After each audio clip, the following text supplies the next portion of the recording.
रात का तीसरा पहर था और हर रात की तरह आज भी राजकुमार चंद्रसेन अपने महल की ऊंची छत पर अकेले टहल रहे थे। पर उनकी आंखों में नींद नहीं थी। वहां थी सिर्फ एक बेचैनी, एक अदृश्य खिंचाव जो हर रात उन्हें किसी अनजानी दिशा में खींचता था। बीते कुछ वर्षों से वो हर रात एक मधुर स्त्री स्वर सुनते आ रहे थे, एक गीत जो उनकी रूह को छू जाता था। कभी वो स्वर मीठा लगता, कभी करुण। पर सबसे विचित्र बात यह थी कि वो आवाज राज्य में केवल उन्हें ही सुनाई देती थी। राजकुमार को भली भांति पता था उस दिशा में जहां से यह आवाज आती है वहां नीली घाटी है, एक ऐसी जगह जिसका नाम लेते हुए भी लोग कांपते हैं। हर रात वो महल की छत पर टहलते हुए उस आवाज को सुनते और हर बार उनका सम्मोहन कुछ और गहरा हो जाता। दिन बीते, रातें गहराती गईं और राजकुमार की बेचैनी अब असहनीय हो चली थी। और अब वो स्वर केवल स्वर नहीं रह गया था, वह एक बुलावा बन चुका था। और अब उनसे ये सब सहन नहीं हो रहा था और उस रात बिना किसी को बताए वह अपने घोड़े पर सवार होकर उस दिशा में निकल पड़े, नीली घाटी की ओर। और जैसे जैसे वे जंगल में प्रवेश करते गए तथा घाटी की ओर बढ़ते गए, जंगल की हवा एकाएक बदलने लगी, पेड़ों की शाखाएं सरसराने लगीं, मानो कोई अज्ञात ताकत उसकी मौजूदगी को महसूस कर रही हो। जैसे जैसे वह आगे बढ़ता गया, वह मधुर आवाज और स्पष्ट होती गई। और अब वह निश्चयपूर्वक कह सकता था, वह कोई स्त्री थी जो उसे अपने पास बुला रही थी। घोड़ा अब उस प्राचीन जर्जर पुल पर आ चुका था, पुल जो सैकड़ों सालों से वीरान था और जिसकी लकड़ियां अब भी किसी के कदमों का इंतजार करती थीं। पर आज कोई था वहां। राजकुमार की नजर सामने गई और वह स्तब्ध रह गया। घने कोहरे के बीच उस पुल पर एक धुंधली सी स्त्री आकृति खड़ी थी। वह स्थिर थी, पर उसकी आंखों में एक रहस्यमयी चमक थी। उसके होंठ कुछ कह रहे थे, कोई अदृश्य पुकार। राजकुमार जैसे सम्मोहित हो उठा, उसके कदम खुद खुद बढ़ने लगे और वह बिना पलक झपकाए उस छवि की ओर बढ़ता गया। पुल के बीचों बीच पहुंचते ही वह छाया स्पष्ट होने लगी। वह एक लड़की थी, अद्भुत सौंदर्य की देवी, लहराते काले बाल, नीले आभा से दमकता चेहरा, आंखों में ऐसा आकर्षण जिसे कोई जीवित पुरुष ठुकरा ही नहीं सकता। राजकुमार जैसे मंत्रमुग्ध हो गया। लेकिन तभी जैसे ही उसका चेहरा स्पष्ट हुआ, राजकुमार के कदम थम गए। उसका चेहरा सफेद पड़ गया, जैसे वो उसे कई वर्षों पूर्व से जानता हो। उसकी आंखें फटी की फटी रह गईं। फिर भी उसके सौंदर्य का आकर्षण ऐसा था कि वो खुद को आगे बढ़ने से रोक नहीं पाया। तुम यहां कैसे हो? नहीं, ये तो असंभव है। वह लड़की मुस्कुराई और उसके होंठ धीरे धीरे फटने लगे। मुस्कान एक भयानक शक्ल में बदल गई। उसके सुंदर चेहरे पर काले चींटियां रेंगने लगी, आंखों से काला लहू बहने लगा और उसका शरीर कांपने लगा, जैसे कई आत्माएं एक साथ उसके भीतर चिल्ला रही हों। राजकुमार की चीख गूंज उठी, पर अब बहुत देर हो चुकी थी और अगले ही पल पूरा पुल एक तेज नीली रोशनी से जगमगा उठा और फिर सन्नाटा। यह वही नीली घाटी थी जिसे सोनपुर के लोग युवा पुरुषों के लिए मौत की घाटी के रूप में जानते थे। राजमहल की दीवारों ने जब राजकुमार चंद्रसेन की चीख सुनी तो हर कोना कांप उठा। महाराज अपने कक्ष में थे जब एक सैनिक भागता हुआ उनके पास आया। उसके चेहरे पर भय और गला सूखा हुआ था। महाराज, नीली घाटी की दिशा से राजकुमार की चीख गूंजी है। बहुत भयानक थी, बहुत भयानक। यह सुनते ही महाराज की आंखों में खून उतर आया और उन्होंने तत्काल ही आदेश दिया, तुरंत सैनिक दल भेजो, हर हाल में मेरे पुत्र को खोज कर लाओ। सेनापति ने तत्काल ही शस्त्रधारी युवाओं की एक टुकड़ी तैयार की और वे उस शापित जंगल की ओर कूच कर गए।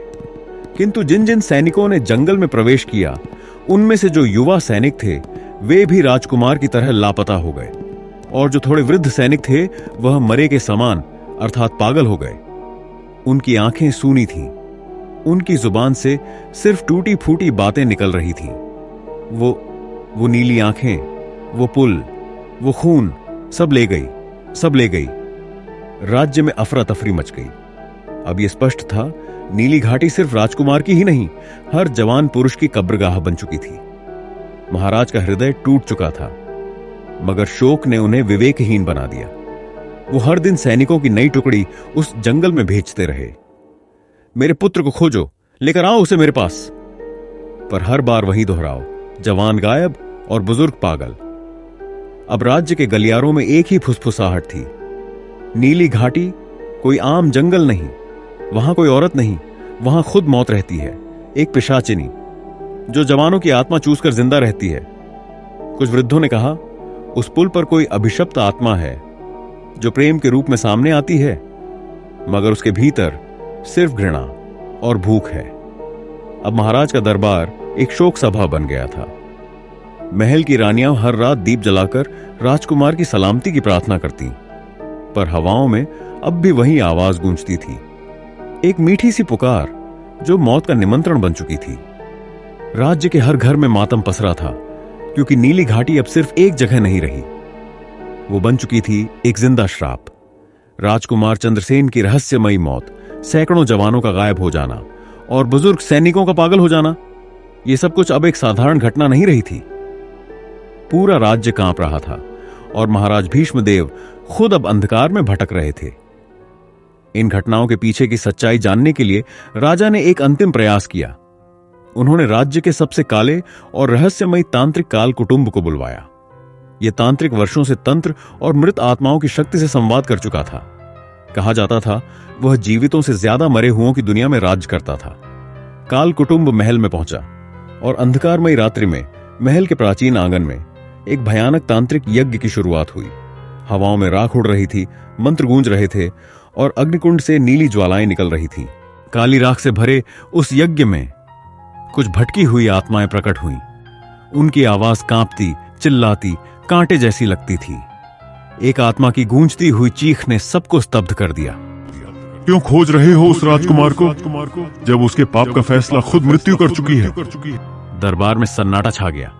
राजा ने कांपते स्वर में पूछा, ये सब क्या है? कौन है जो हमारी युवाओं की जान ले रहा है? मेरी प्रजा को क्यों श्राप मिला है?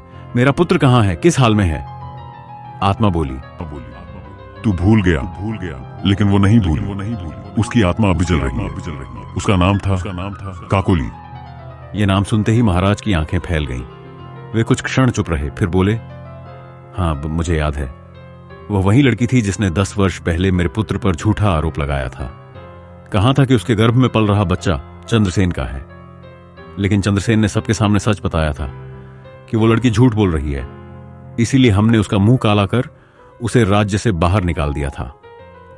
इतना सुनते ही आत्माओं ने एक साथ चीत्कार किया, नहीं, झूठ बोला था चंद्रसेन ने। काकोली सच बोल रही थी और उसका अपराध नहीं था। राजकुमार ने उसे धोखा दिया था। उसने प्रेम में धोखा खाया था। दरबार में जैसे समय रुक गया हो। राजा की आंखें फटी रह गईं। सभी दरबारी और मंत्री हक्का बक्का खड़े थे। अब आत्मा की आवाज और भारी हो चली। काकोली एक सीधी सादी, सुंदर और निष्कलंक कन्या थी। जब पहली बार राजकुमार चंद्रसेन ने उसे देखा तो उसकी सुंदरता पर मोहित हो गया। उसने कस्में खाई, प्रेम जताया और शादी का वादा किया, पर वह सब एक धोखा था। राजा की आंखें अब नीची हो चुकी थीं। आत्मा का हर शब्द उन्हें भीतर तक चीर रहा था। जब काकोली गर्भवती हुई तब चंद्रसेन ने उसे पहचानने से इनकार कर दिया और तेरे दरबार में उसे झूठा व्यभिचारिणी कहकर अपमानित किया गया। लोगों ने उसका मुंह काला किया। उसके साथ पशुओं जैसा व्यवहार हुआ।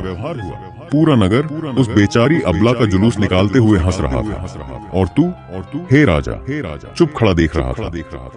अंततः उसे अकेले, निर्बल, गर्भवती अवस्था में राज्य से बाहर निकाल दिया गया और वह बेचारी न जाने कितने दिनों तक उस घने सुनसान जंगल में भूखी प्यासी भटकती रही। और ऐसे ही भटकते भटकते वह बेचारी थक चुकी थी, टूटी हुई थी, लेकिन सबसे ज्यादा वो भीतर से जल रही थी और उसके मन में पुरुषों के लिए अनंत नफरत ने जन्म ले लिया था। बहुत दिनों तक भटकते हुए, कांटों से छलनी होती, सांपों की फुंकार से डरी हुई, भूख से बेहाल, प्यास से सूखती, वो उस पुराने पुल पर पहुंची जहां आज मृत्यु बांटी जाती है।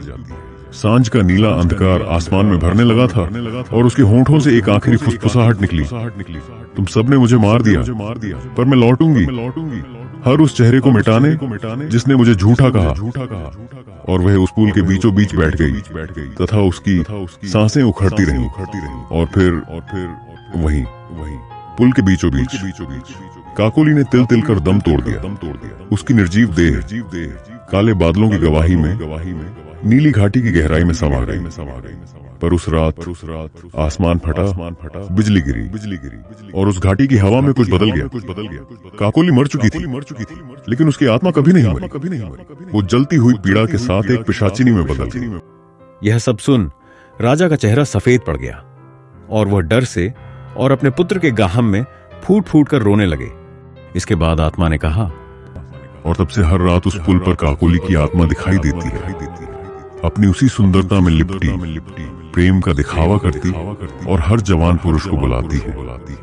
फिर जैसे ही वो उसके पास पहुंचता है, वो मोहक चेहरा बदल जाता है एक जली हुई पिशाचिनी में, और वो उसका लहू पीकर अपने अगले बदले की तैयारी करती है। और पिछली कई रातों से वह राजकुमार चंद्रसेन को अपने पास बुला रही थी, तथा बीती रात वह अपने मकसद में कामयाब भी हो गई और उसने राजकुमार को मारकर अपना बदला पूरा कर लिया। किंतु अब उसका पुरुषों के प्रति क्रोध इतना बढ़ चुका है कि राजकुमार को मारने के बाद भी ठंडा नहीं हुआ, और अभी भी वह राज्य के पुरुषों को अपनी ओर मारने के लिए आकर्षित कर रही है। इतना कहकर आत्माएं वहां से चली गईं। जब महाराज को यह भयंकर समाचार मिला कि उनका इकलौता पुत्र चंद्रसेन नीली घाटी की उस आत्मा का शिकार बन चुका है, तो शोक से उनका हृदय चीत्कार कर उठा। राजसभा में सन्नाटा छा गया। एक ओर पिता का हाहाकार, दूसरी ओर पूरे राज्य का भय और आतंक। महाराज ने क्रोध और पीड़ा से कांपते हुए पूछा, बताओ इस शापित आत्मा का अंत कैसे होगा? तब दरबार के प्रमुख तांत्रिक ने गंभीर स्वर में उत्तर दिया, महाराज, इसके लिए एक विशेष यज्ञ और प्राचीन तांत्रिक अनुष्ठान करना होगा, तथा हमें कुछ और शक्तिशाली सहायकों की आवश्यकता होगी। हम उस नीली घाटी में प्रवेश करेंगे, वहां रक्षा कवच बनाएंगे और उस पिशाचिनी आत्मा को अग्नि में भस्म कर देंगे। महाराज ने तत्काल आदेश दिया, इस अनुष्ठान की तैयारी की जाए, अब और नहीं। उस आत्मा का अंत अवश्य होगा। तत्पश्चात तांत्रिक बाबा ने अपने परिवार के तांत्रिकों के साथ राज्य के 10 और अनुभवी साधकों को चुना। उन्हें रत्नों, मंत्र यंत्रों और रक्षा कवचों से सुसज्जित किया गया। भारी मात्रा में हवन सामग्री, शुद्ध घी, शंख, त्रिशूल, रक्षा चक्र और दिव्य अग्नि लेकर वे नीली घाटी की सीमा पर पहुंचे। जंगल के बाहर भारी सैन्य पहरा बैठाया गया था। रात्रि के गहन अंधकार में मंत्रोच्चारण के साथ तांत्रिकों ने चारों दिशाओं में एक मजबूत चमकता हुआ रक्षा कवच रचा, जिसे भेद पाना किसी भी आत्मा के लिए असंभव था। उन्होंने काले तांत्रिक ग्रंथों के पृष्ठ खोले और मृतात्माओं को बुलाने वाले मंत्रों का जाप शुरू किया।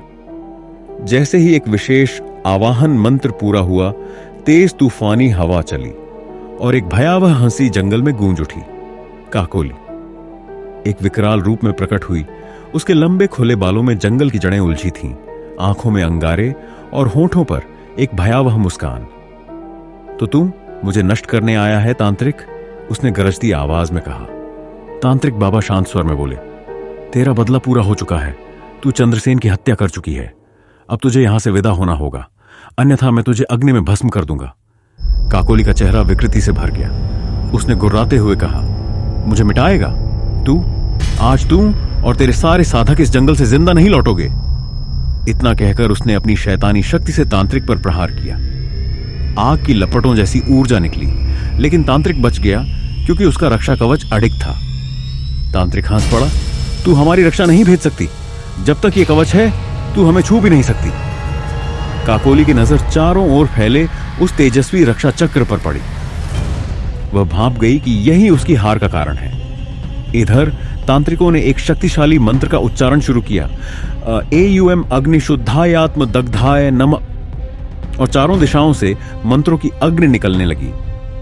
अब शुरू हुआ आत्मा और तांत्रिकों के बीच भयंकर युद्ध।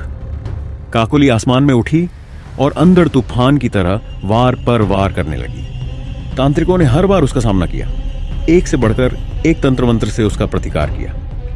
आधी रात तक युद्ध चलता रहा। कभी काकोली की चीखें जंगल थर्रा देती, तो कभी मंत्रोच्चार से आग की लपटें उठती। अंततः मुख्य तांत्रिक ने अपने सबसे शक्तिशाली और गुप्त मंत्र का जाप शुरू किया, एयुएम काकोल्य अग्निनाशाय स्वाहा। मंत्र पूरा होते ही एक प्रचंड अग्नि लपट काकोली की ओर चली।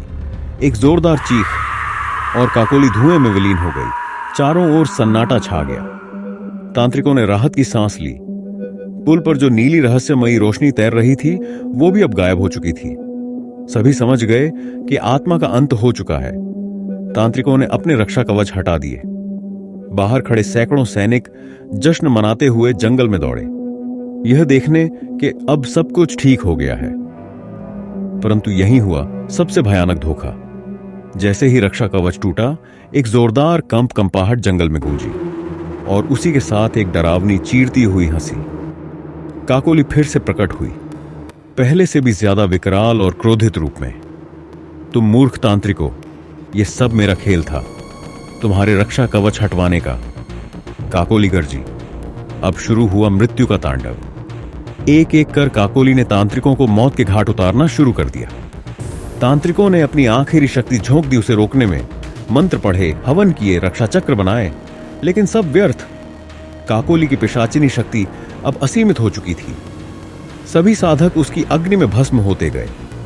अंत में जब तांत्रिक बाबा ने अपने साथियों की दर्दनाक मौत देखी तो भय से उसका शरीर कांपने लगा। उसने आखिरी बार प्रयास किया उसे रोकने का, लेकिन एक भयानक चीख के साथ काकोली ने उसकी भी जान ले ली। जंगल के बाहर जो सैनिक खुश होकर भीतर आए थे वे भी बचे नहीं। कुछ वहीं मारे गए और जो बचे वे पागल हो गए। उनकी आंखों में अब भी काकोली की वह शापित हंसी नाच रही थी। नीली घाटी फिर से चुप थी, लेकिन अब वह और भी ज्यादा भूखी हो चुकी थी। किंतु यह तो बस शुरुआत थी। उस रात के बाद जैसे किसी अदृश्य शक्ति ने पूरे राज्य को अपने अंधकार में जकड़ लिया। हर रात कोई न कोई युवक अपने घर से गायब हो जाता, बिना किसी आहट, बिना किसी संघर्ष के। सुबह होते होते खबर फैल जाती कि वह युवक भी उसी पुल के पास मृत पाया गया, या फिर उसका कोई निशान भी नहीं मिलता। माताएं विलाप करती, स्त्रियां दरवाजों पर दीपक जलाकर रक्षा की प्रार्थना करती और पुरुष वे भयभीत होकर घरों में बंद रहने लगे। परंतु वह शक्ति अब सिर्फ जवान पुरुषों की नहीं, पूरे राज्य की आत्मा को निगलने निकली थी। राजा ने कई उपाय किए, कई विद्वानों, साधुओं और तांत्रिकों को बुलाया, परंतु एक एक कर वे सब गायब होते गए। मानो कोई शक्ति उन्हें खींचकर उसी पुल पर ले जाती और वहीं उनका अंत कर देती। अब कोई भी नहीं बचा जो कुछ कह सके, कुछ कर सके। राजा की आंखों के नीचे काले गड्ढे पड़ चुके थे और चेहरा मानो वर्षों का दुख अपने भीतर समेटे खामोश प्रतिमा बन चुका था। उसी समय एक दिन दरबार के एक वृद्ध और ज्ञानी सलाहकार ने आगे आकर राजा से धीमे स्वर में कहा, महाराज, अब केवल एक ही उपाय शेष है। राजा ने टूटे स्वर में पूछा, क्या उपाय है, बताइए।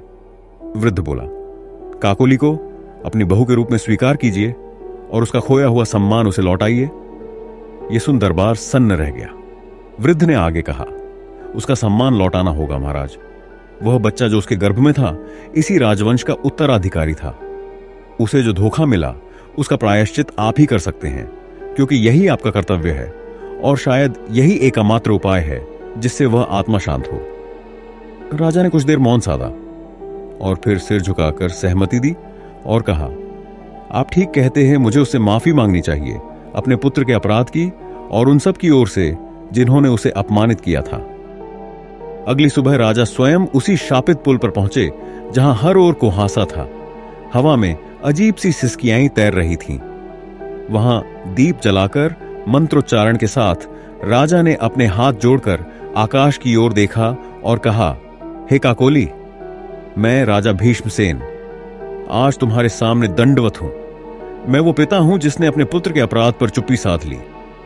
मैं वो राजा हूं जिसने एक स्त्री की पुकार नहीं सुनी, और मैं वो पुरुष हूं जिसने एक मां को, एक प्रेमिका को, एक इंसान को बस एक कलंक समझकर त्याग दिया। पर अब जब मेरी गोद उजड़ गई, राज्य खून से लथपथ हो गया और तुम्हारी आत्मा का रुदन मेरी आत्मा को चीरने लगा, तब जाकर मैंने समझा कि सच्चा शाप तुम्हारा नहीं, मेरी चुप्पी थी। इसलिए आज मैं पूरे राज्य के सामने स्वीकार करता हूं, तुम निष्कलंक थी, हो और रहोगी, और तुम्हारे गर्भ में पल रहा बालक इसी राजवंश का उत्तराधिकारी था, और मैं विधिवत तरीके से तुम्हें अपने राज परिवार की बहू स्वीकार करता हूं। अगर मेरी माफी से तुम्हें शांति मिलती है तो ले लो, और यदि नहीं तो मेरे प्राण भी स्वीकार कर लो। इतना कहते ही राजा ने सिर जमीन पर टिका दिया। उनकी आंखों से आंसू तपते अंगारों की तरह बह रहे थे, और तभी अचानक चारों ओर गहरा कुहासा फैल गया और हल्की हल्की बारिश होने लगी। वहां ऐसा प्रतीत हो रहा था मानो आसमान से बारिश की बूंदें नहीं, काकोली के आंसू टपक रहे हों। और तभी हवा में ठंडक के साथ एक भयानक सिसकियों की ध्वनि गूंजने लगी। दीपक की लौ कांपने लगी और फिर वही स्वर, वही धीमी पर गूंजती आवाज जो दिल को चीर दे। महाराज, आज आपने वह कहा है जो मैं वर्षों से सुनना चाहती थी। आज आपने मेरा खोया हुआ सम्मान मुझे लौटाया है और मरने से पहले ली गई मेरी प्रतिशोध की प्रतिज्ञा के कारण मैं बिना इस सम्मान को पाए इस लोक से मुक्त नहीं हो सकती थी। राजा चुप रहे, सिर झुका रहा। आवाज फिर गूंजी, इस बार और भावुक पर थोड़ी शांत। मैं काकोली हूं, एक स्त्री जिसने प्रेम किया पर उसे अपमान मिला, किंतु मेरा बदला अब पूरा हो चुका है और मुझे मेरा खोया हुआ सम्मान भी वापस मिल गया है। इस कारण अब मैं मुक्त हो सकती हूं। अब न तुम्हारा राज्य डरेगा, न तुम्हारे पुत्र मरेंगे, क्योंकि मैंने तुम्हें माफ किया। उस क्षण जैसे नीली घाटी के इतिहास में पहली बार सूरज उगा हो। आकाश में अचानक तारे चमकने लगे, कुहासा छांटने लगा और पुल के बीचों बीच नीली धुंध में एक दिव्य स्त्री छाया प्रकट हुई। सिर पर काले बाल, आंखों में अश्रु और होठों पर हल्की मुस्कान। वह काकोली थी, पर अब बदले की पिशाचिनी नहीं, एक मुक्त आत्मा। उसने राजा की ओर देखा और फिर धीरे धीरे आकाश की ओर उठने लगी। जैसे ही उसकी देह आभा में बदलने लगी, वहां खड़े सभी सैनिक, रानियां और पुजारी, सबने एक साथ दीप जलाकर उस पुल पर रखा। राजा की आंखों से अंतहीन आंसू बहते रहे। उस दिन के बाद नीली घाटी फिर कभी शापित नहीं रही। हर वर्ष उसी पुल पर दीप जलाए जाते हैं काकोली के सम्मान में। और आज भी सोनपुर राज्य में काकोली को राजबहू के रूप में जाना जाता है और बहुत सम्मान के साथ उसको याद किया जाता है और उसकी पूजा की जाती है, क्योंकि एक आत्मा को मुक्ति तब मिलती है जब समाज सिर झुकाकर उसका सच स्वीकार करे। दोस्तों, आपको यह कहानी कैसी लगी? अच्छी लगी हो तो इस वीडियो को लाइक करें और हमारे चैनल को सब्सक्राइब करें। हर हर महादेव।